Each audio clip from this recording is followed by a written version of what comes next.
All right, racist. Ever heard of the oldest and only remaining black settlement west of the Mississippi? Let us put you on. Nicodemus, Kansas. It's tucked away off of Highway 24 in northwest Kansas.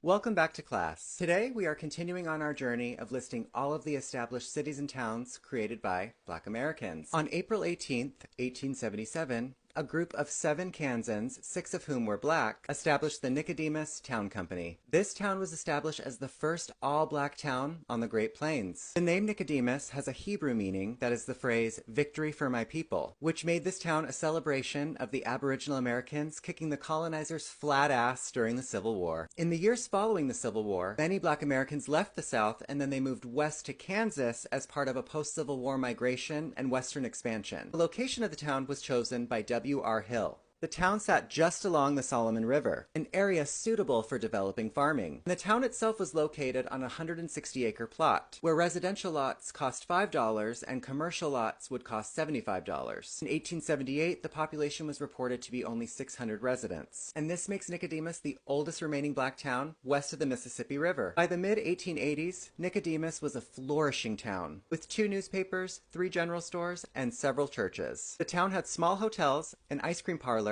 bank, and livery. The community had their sights on a possible railroad going through town, bringing goods and services, further improving the economy. A lot of the town's prospering business came from reports that 2 railroad companies were going to build through Nicodemus. But when the railroad bypassed the town, combined with years of poor harvest and a manufactured economic crisis, Nicodemus experienced an economic downturn, which seems to be a pattern when black Americans find ways to thrive without the colonizer. Before its decline, nearly 1,000 people lived in this beautiful community. To this day, Nicodemus is still home to the descendants of this town. In 1996, Nicodemus was designated a National Historic Site by an act of Congress. And thankfully, this designation as a historic site protected the original churches and secured land for the Nicodemus Visitor Center. Also, every summer since 1878, the descendants and residents of Nicodemus hold a homecoming emancipation celebration every June. They are also seeking volunteers for anyone who is local or near Kansas. So there we have it. The determination to thrive and succeed is something that no other race or culture can truly understand about the foundational Aboriginal black people of this land. There is not a single demographic that could survive the torment that black Americans have been through,